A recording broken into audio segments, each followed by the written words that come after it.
5 का 1, 5 के 1 में क्या लिखा है?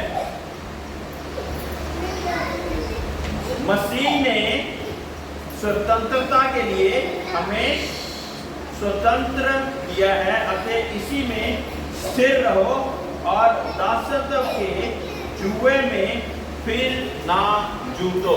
परमेश्वर ने हमें स्वतंत्र किया है, दासत्व के जीवन में जीने के लिए नहीं। पहले हम मूर्ति के गुलाम थे, मूर्ति पूजा के गुलाम थे, वहमों के गुलाम थे। कोई कुछ कह देता था, जादू टोना तंत्र मंत्र ऐसी अलग अलग चीजों के गुलाम थे। लेकिन परमेश्वर ने क्या कर दिया? स्वतंत्र कर दिया। क्या कर दिया? बोलते रहे।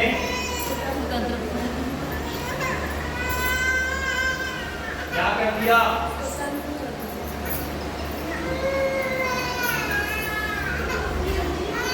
परमेश्वर ने हमें स्वतंत्र कर दिया। अब हम क्या गुलाम हैं? जो एक स्वतंत्र व्यक्ति होता है वो कैसा होता है? जब भारत ब्रिटिश राज्य का गुलाम था तो कौन कौन सी ऐसी चीजें जो कि वो नहीं कर पाते थे? गुलाम थे ना, हैं? गुलाम थे तो क्या होता था? जो अंग्रेज कहते थे वही हमें करना पड़ता था। हमारी सरकार वो ब्रिटिश राज्य की थी, वो जो कहते थे वही हमें करना पड़ता था। वो चाहते थे तो चल पाते थे, वो चाहते थे तो खड़े हो जाएं तो खड़े होना पड़ता था। वो चाहते थे कि हमारी अगर 500 दिहाड़ी मिलती है तो 400 भी दे दे तो हमें कबूल करनी पड़ती थी, क्योंकि हम तब गुलाम थे। उसी रीति से जब हम स्वतंत्र हो जाते हैं तो क्या होता है? हमारे जीवन में परमेश्वर की स्वतंत्रता का राज्य आ जाता है। तो पहले हम गुलाम थे पाप के। किसके? वही पाप जो कि बागे अदन में बच्चा हुआ था, आदम और हवा ने करा था। गुलाम थे पाप के, मूर्ति पूजा के, गुलाम थे गुस्से के, ईर्ष्या के, और ऐसी बहुत सारी अलग अलग चीजें। मेरे प्रियो, इन चीजों के बारे में मैं पूरी डिटेल में दोबारा बताऊंगा। ऐसी बहुत सी चीजों के हम गुलाम थे, लेकिन परमेश्वर यीशु ने हमें स्वतंत्र कर दिया। तो जब स्वतंत्र कर दिया, जब हम गुलाम ही नहीं है उस चीज के, तो क्या हमें वो चीजें करनी आवश्यक हैं? क्या वही चीजें हम फिर दोबारा करते जाएंगे? एक स्वतंत्र व्यक्ति एक गुलामी वाला काम करता है। जब भारत गुलाम था तब किसी और रीति से कार्य करता था। अब जब स्वतंत्र हो गया तो हमें अपना प्रधानमंत्री खुद चुनने की स्वतंत्रता मिल गई। हम खुद अपने अपने राज्यों के मिनिस्टरों को बना सकते हैं वोट डालकर, है ना? तो उसी रीति से जब आप पाप के गुलाम नहीं, मूर्ति पूजा के गुलाम नहीं, गुस्से के गुलाम नहीं, ईर्ष्या के गुलाम नहीं, तो क्या ये चीजें हमारे जीवन में राज्य करेंगी? स्वतंत्र होना क्या है? जब हम स्वतंत्र हो जाएंगे तो हमारे जीवन में परमेश्वर की स्वतंत्रता कार्य करेगी। तब हमारे जीवन में कोई भी गुलामी नहीं रह जाएगी। Praise the Lord, hallelujah. पिछले दिनों में परमेश्वर ने एक स्वतंत्रता के बारे में कुछ बातों को सिखाया, वो भी मैं आपको सिखाना चाहता हूँ। प्रेज द लॉर्ड, ध्यान से सुनना, कुंजी है ये। इस वजह से क्या होगा मैं पहले बता देता हूं ताकि आपका इंटरेस्ट बढ़े। कुछ लोग कर्जे के गुलाम, कुछ लोग गुस्से के गुलाम, कुछ लोग ऐसी चीजों के गुलाम, बीमारी के गुलाम, कैंसर के गुलाम, दुष्ट आत्माओं के गुलाम, तो जो जो चीजों का गुलाम होता उसी के अनुसार कार्य करता रहता। लेकिन आप आज धन्य हैं कि यहाँ पे बैठे हुए हैं, आपको आज स्वतंत्रता के बारे में बताया जाएगा। Praise the Lord. परमेश्वर का वचन यूहन्ना 8:32,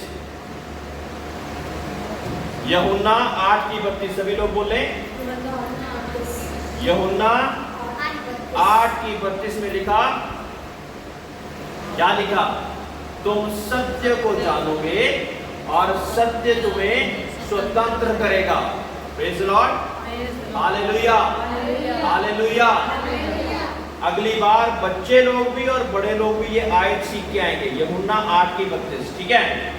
तुम सत्य को जानोगे, दीदी से दोबारा ले लेना छुट्टी के बाद। तुम सत्य को जानोगे और सत्य तुम्हें स्वतंत्र करेगा। दो चीजें हैं स्वतंत्रता में, वो दो चीजें क्या है मैं आपको बता देना चाहता हूं। पहली बात, हम जानते ही नहीं कि सत्य क्या है। हम जानते ही नहीं कि सत्य क्या है, उस वजह से हम गुलामी में हैं। वो गुलामी आपके फाइनेंसिस में हो सकती, आपकी जिंदगी में हो सकती, जादू टोने तंत्र मंत्र के ऐसी बहुत सी चीजों के गुलाम हो सकते। किस वजह से? क्योंकि हमें पता ही नहीं कि सत्य क्या है।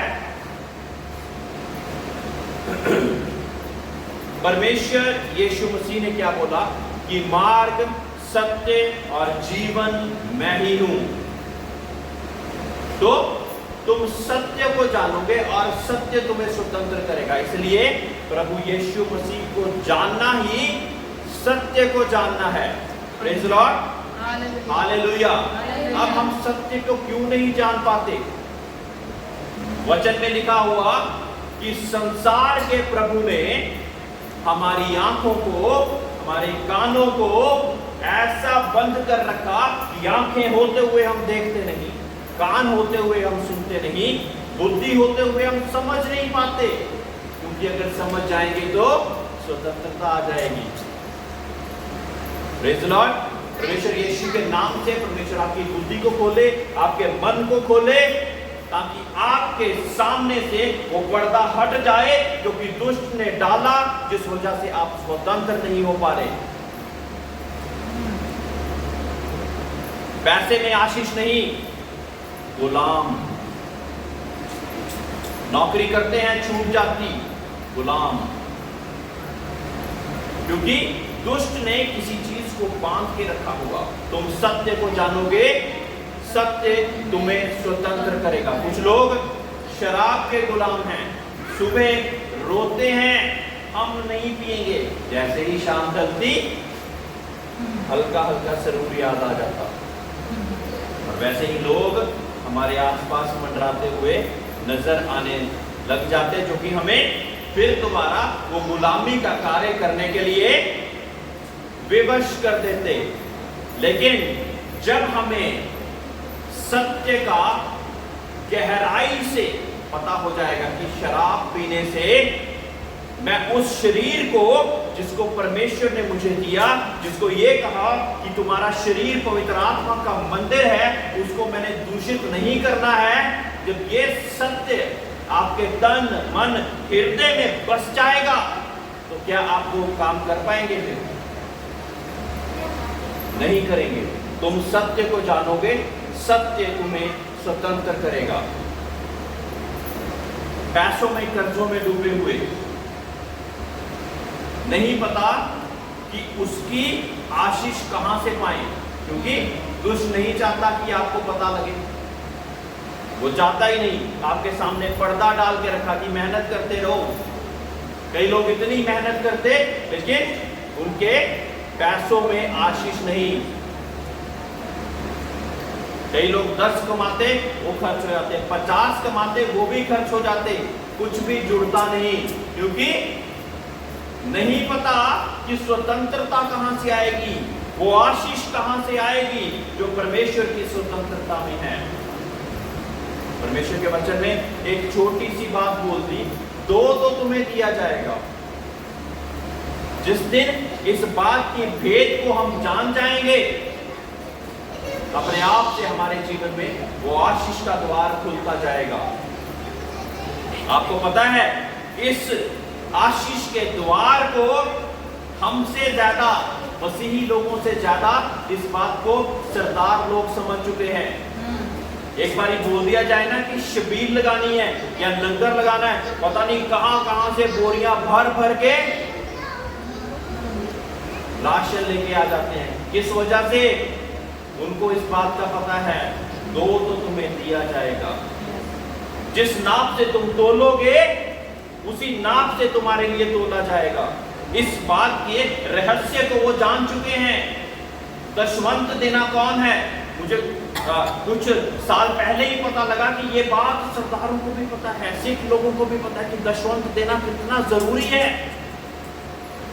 इसी वजह से पूरे वर्ल्ड में वो अमीर होते जा रहे हैं। उनके जीवनों में किसी फाइनेंशियल आशीष की कमी नहीं, आर्थिक आशीष की कमी नहीं। हमारे पास 100 रुपए होते, हम कहते हैं बहुत कम है, उसमें से हम 10 रुपए परमेश्वर को नहीं दे पाएंगे। लेकिन जब हम उल्टा सोचना शुरू करके कि 100 रुपए भी तो परमेश्वर नहीं दिए थे, मैं 90 अपने पास रखूं और 10 ही दे रहा हूं, तो कोई बहुत बड़ा काम नहीं कर रहा। जब इस बात को समझ जाएंगे तो वो पर्दा हट जाएगा और परमेश्वर की बड़ी आशीष को हमारे जीवन में हम पाएंगे। मेरे प्रियो, ये बातें मैं इसलिए खुल के बता पा रहा क्योंकि इस चीज के रहस्य को जब मैंने जाना तो परमेश्वर ने मेरे जीवन में बड़ी आशीष दी। मैं जब नौकरी करता था तब परमेश्वर ने अपने धन में से दशवंत निकालना शुरू करा, बिना नागा, चाहे जितना मर्जी करता हो, जो मर्जी हो। लेकिन उसमें क्या होता था? फिर सारी मेरी जरूरतों का केयर करने वाला कौन था? उनका रक्षक कौन था? जिंदा यहोवा परमेश्वर। वो कहता, फिर मैं दुष्ट को तेरे लिए खुड़कूंगा कि वो तेरे फल कच्चे ना गिरने दे, और तुझे आशीष मिलने से कोई भी नहीं रोक पाएगा। मेरे प्रियो, जहां परमेश्वर आशीष देना चाहता, वहां पे ये ना करने से, मैंने पहले भी बताया कि शाप नहीं मिलता। लेकिन क्या होगा? परमेश्वर की आशीष जो कि परमेश्वर आपके जीवन में भरपूरी से देना चाहता, वो रुक जाती और वो ले जाता जो कि इस बात को नियम के अनुसार बहुत अच्छी रीति से कर रहा है। पूरे वर्ल्ड में ये नियम जिसने सीख लिया वो बहुत अच्छी रीति से तरक्की पानी शुरू कर गया। पूरे वर्ल्ड में जब पेस्ट की बात करते हैं ना, दांतों के पेस्ट की, तो कॉलगेट बोला जाता है। असल में कॉलगेट एक कंपनी का नाम है, प्रॉमिस, पेप्सोडेंट, सिबाका, ऐसी और अलग अलग कंपनी है। लेकिन जब पेस्ट बोला जाता है दांतों को रगड़ने के लिए, तो कोलगेट बोला जाता है, क्योंकि सबसे ज्यादा पेस्ट चलने वाली वही पेस्ट है। पता है आपको किस लिए? क्योंकि उस व्यक्ति ने इस सिद्धांत को सीखा और वो 10% नहीं, वो अपनी कमाई का 90% देता। अपनी कमाई का परमेश्वर के राज्य के लिए 90% दे देता। वो 10% ही इतना हो जाता कि किसी चीज की कमी नहीं आती। तुम सत्य को जानोगे और सत्य तुम्हें स्वतंत्र करेगा। और रहस्य की बात क्या है? बहुत सी ऐसी चीजें जिनको, जो कि सत्य नहीं है लेकिन असत्य है, उसको दुष्ट ने आपके सामने पेश कर रखा कि यही सत्य है, यही जीवन है। उस वजह से आप सत्य को नहीं जान पा रहे। मेरे प्रियो, बहुत गहरी बात कर रहा हूं। ये जो मास्टर्स डिग्री करते हैं ना, पीएचडी, डॉक्टरेट डिग्री करते हैं, वो लोग सिखाते हैं, इन बातों को सीखते हैं।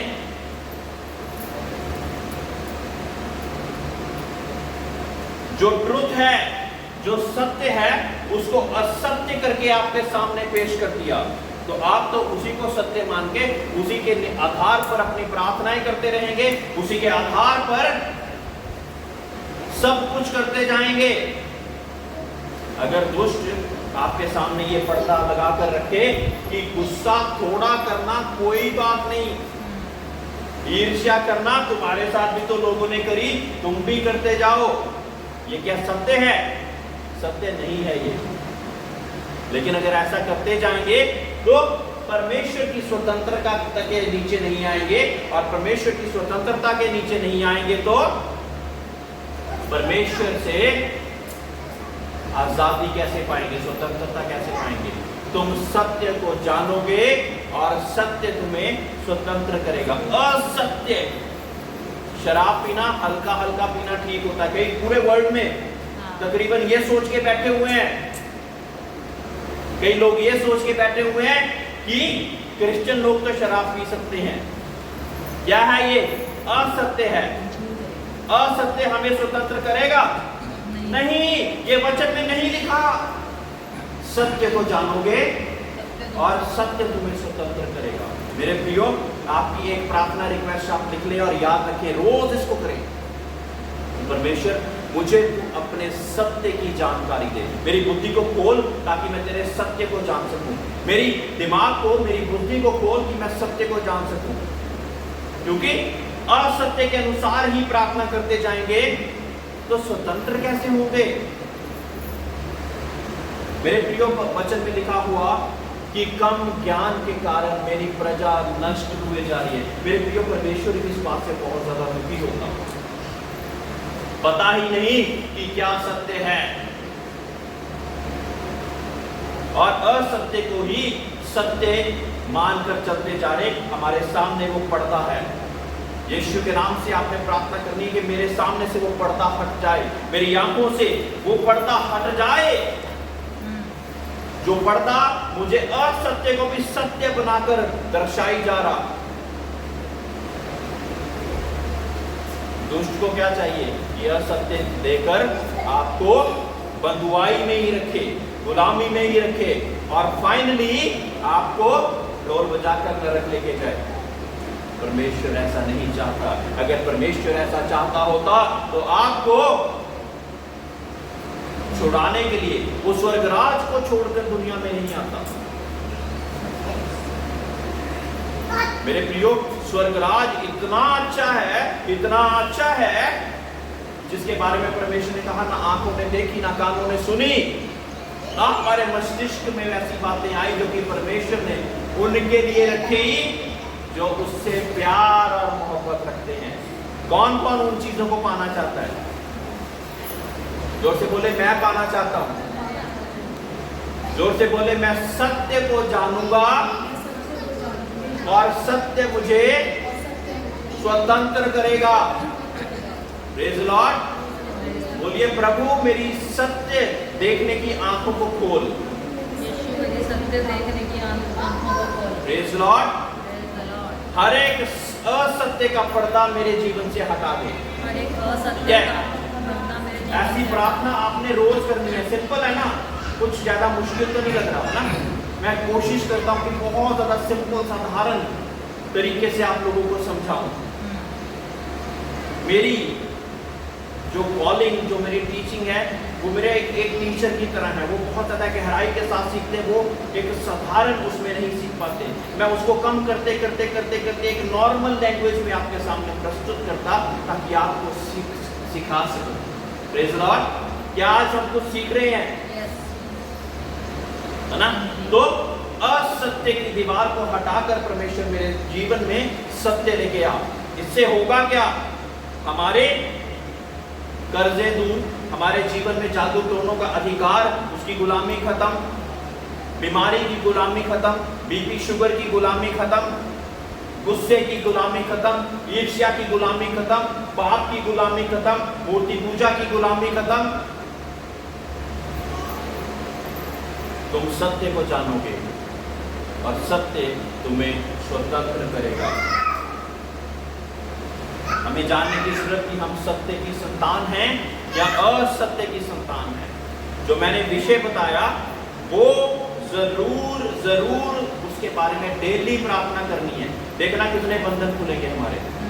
खुद ही प्रार्थना करते जाना। कहीं पे परेशानी आए तो मुझसे पूछना, ठीक है? मैं अगर आपको प्रार्थना करनी भी अभी तक नहीं सिखाई तो क्या ही फायदा। प्रार्थना करते हो खुद घर में, खुद करते हो ना। बिंदरा आंटी ने भी बोला कि मैंने प्रार्थना करी, जब उनके साथ कुछ हो रहा था प्रार्थना करी और परमेश्वर ने उनको उत्तर दिया। इसी रीति से प्रार्थना करनी है। और मत भूलें, हर चीज की प्रार्थना प्रभु यीशु मसीह के नाम से मांगता हूं बोलना जरूरी है। इसके बिना हमारी प्रार्थनाएं स्वर्गराज में नहीं पहुंचती। 5 की 5 गलातियों 5 की 5, क्योंकि आत्मा के कारण हम विश्वास से आशा की हुई धार्मिकता को की बाट जोते हैं। Praise the Lord. मैं इस बात को स्वतंत्रता के बारे में बहुत गहराई से इसलिए जाना था कि आप लोग स्वतंत्र हो सकें। पहली बात है कि हम सत्य को जानते ही नहीं। दूसरी बात है कि सत्य को जानकर उसकी और हम कदम नहीं बढ़ाते, है ना। परमेश्वर के दास बार बार कहते रहते हैं ये करो, ये करो, ये करो, ये करो, और हम ये करना अच्छा है जानते हुए भी वो नहीं करते। एक तो है कि जानते ही नहीं सत्य क्या है, पर्दा पड़ा हुआ आंखों पर। एक है कि सत्य को जानते हैं। दूसरी प्रजा इस तरह की है कि जो कि सत्य को जानते हैं लेकिन करना नहीं चाहते, एक्शन नहीं करना चाहते। बार बार किसी विषय के बारे में किसी बहन को, किसी भाई को बार बार जब बताया जाता सत्य के बारे कि ये बात सच्ची है, ये बात सच्ची है, ये बात वचन के अनुसार है, ये अनुसार नहीं है, जब बार बार बताया जाता और फिर भी वो व्यक्ति वो ही करता जाए जिसके बारे में परमेश्वर के वचन में नहीं कहा गया, तो क्या कहेंगे उसको?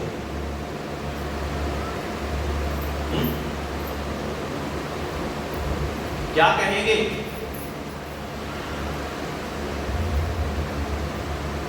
बुद्धिमान तो नहीं कहेंगे, मूर्ख हम कहना नहीं चाहते, परमेश्वर हमें नहीं सिखाता, है ना। तो उसे हम बुद्धिमान नहीं कहेंगे कि आपको सत्य के बारे में ज्ञान दे दिया, बहुतायत का भंडारों से निकाल निकाल के ज्ञान दे दिया और आप जान गए लेकिन उसका पालन नहीं किया। ये करने से ये होगा, ये ना करने से ये होगा, ये करने से ये होगा, ये सारी बातों का ज्ञान दे दिया और उसके बाद आपने कदम ही नहीं उठाए। कदम आपके लिए मैं नहीं उठाऊंगा। पादरी का काम है बीज बोना, बीज बोना, पानी डालना, बढ़ना और फल लाना आप ही का काम है। बढ़ना और फल लाना, उसको मानोगे तो बढ़ोगे और फल भी लाओगे, नहीं मानोगे तो कुछ भी नहीं। ठीक है। 2 बातें कम से कम याद जरूर रखना स्वतंत्रता के बारे में। एक, हमें सत्य पता ही नहीं, हमारे सामने आंखों के सामने वो पर्दा पड़ा हुआ, जिसके लिए मैंने प्रार्थना के लिए आपको बोल दिया कि क्या प्रार्थना करनी है। दूसरी बात क्या है, जिसमें हम सत्य को जानते हैं लेकिन उसके अनुसार चलना नहीं चाहते। उसके लिए प्रार्थना क्या है कि परमेश्वर मुझे वो सामर्थ्य दे कि मैं कदम उठा सकूं। और कई बार परमेश्वर आपको खुद बोलेगा कि आप कदम उठाओ, क्योंकि सारी ज्ञान इंद्रियों पर आपके अधिकार कौन रखता है? आप खुद रखते हैं। आपकी सारी ज्ञान इंद्रियों पर अधिकार आपका खुद का है, तो कार्य कौन करेगा? परमेश्वर तो बताएंगे अपने दासों के द्वारा। करेगा कौन? हम खुद करेंगे। Praise the Lord.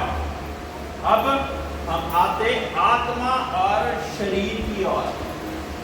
कुछ चीजें आत्मिक हैं, कुछ चीजें शारीरिक हैं। 5 की 5 और 5 की 9 पढ़ेंगी। क्योंकि आत्मा के कारण हम विश्वास से आशा की हुई धार्मिकता की बाट जोते हैं। विश्वास से आत्मा के द्वारा, विश्वास से आत्मा के द्वारा हम धार्मिकता की बाट जोते हैं। ठीक है।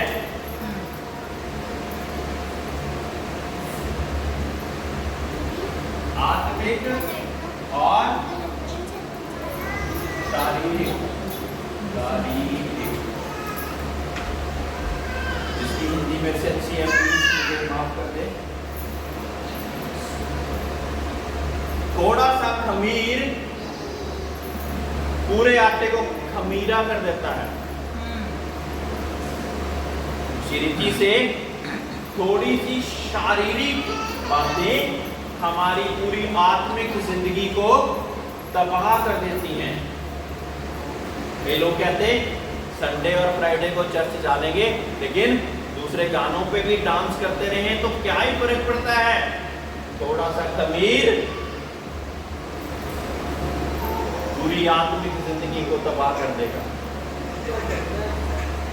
Praise the Lord, hallelujah.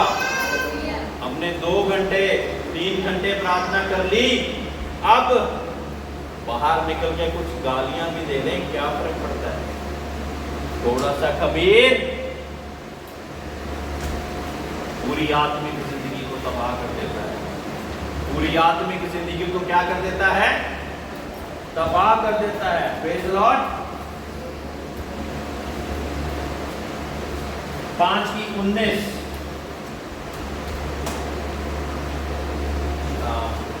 5:19 शरीर के काम तो प्रकट हैं, अर्थात व्यभिचार, गंदे काम, लुचपन,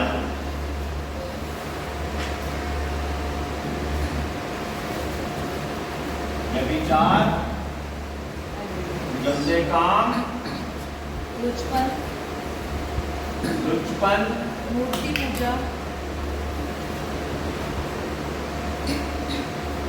मूर्ति पूजा, टोना,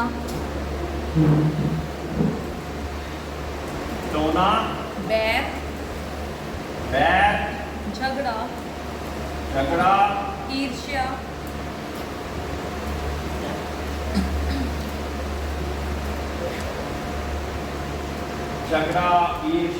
क्रोध, विरोध, फूट, विधर्म, बहुत सारे हैं। क्रोध, फूट, विरोध, कुकर्म फूट, इत्यादि, फूट, डा, ये सारे काम कौन से हैं, शारीरिक। इसमें से हम कहें कि हम व्यभिचार नहीं करते, गंदे काम नहीं करते, लेकिन हम सिर्फ मूर्ति पूजा करते हैं। अगर कहें कि हम सारे काम नहीं करते लेकिन थोड़ा बहुत झगड़ा कर लेते हैं, अगर हम कहें सारे काम नहीं करते सिर्फ क्रोध करते हैं। क्रोध के बारे में नीति वचन में लिखा कि क्रोध एक बहुत बड़ी जंगल की आग की तरह है। थोड़ा सा क्रोध पूरे जंगल को आग लगा दो। हल्का सा चिंगारी लगती है ना, जब हल्की सी चिंगारी जंगल में फेंकी जाती तो पूरे जंगल को आग लग जाती है। उसी रीति से थोड़ा सा क्रोध पूरे जंगल को आग लगा देता है, क्योंकि बार बार उसके बारे में बोला जाता है। हमने क्या सीखा, शारीरिक और आत्मिक। ये क्या हो गया बच्चों को, प्लीज इधर देखें, इधर देखें। थोड़ा सा खमीर पूरे आटे को खराब कर देता है। Praise the Lord, praise the Lord, hallelujah. एक और भेद की बात बताना चाहता हूं। शारीरिक होकर हम आत्मिक प्रभु को प्रसन्न नहीं कर सकते। सभी बोले, शारीरिक होकर हम आत्मिक प्रभु को प्रसन्न नहीं कर सकते। हमेशा की वचन में लिखा कि प्रभु तो आत्मा है और उसके परस्तकार आत्मा में और सच्चाई में उसकी हम तो परस्तिश करें। जो लोग रूह और आत्मा से जन्मे हैं वो उसी के चलाए चलेंगे,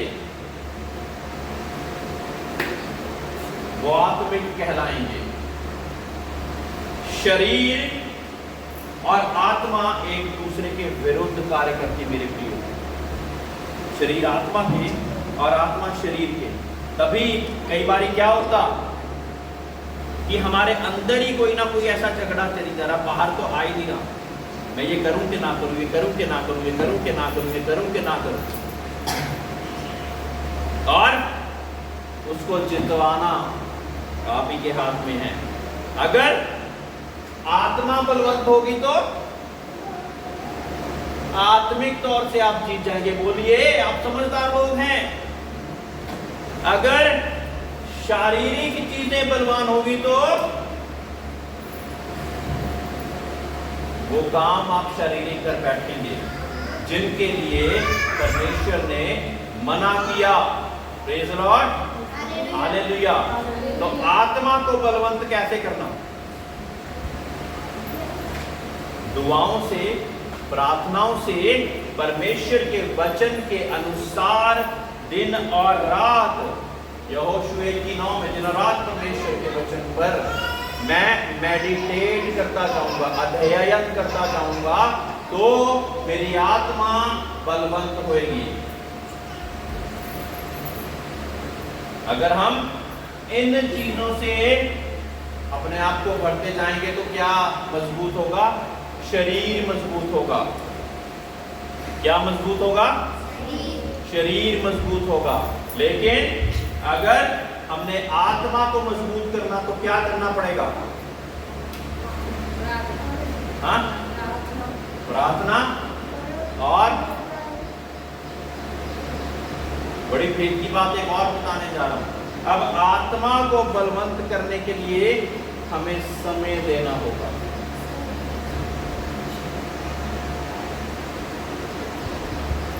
आत्मा के साथ जुड़कर ही तो हमारी आत्मा बलवंत होएगी। यानी कि परमेश्वर की पवित्र आत्मा के साथ जुड़कर ही तो हम बलवंत होंगे।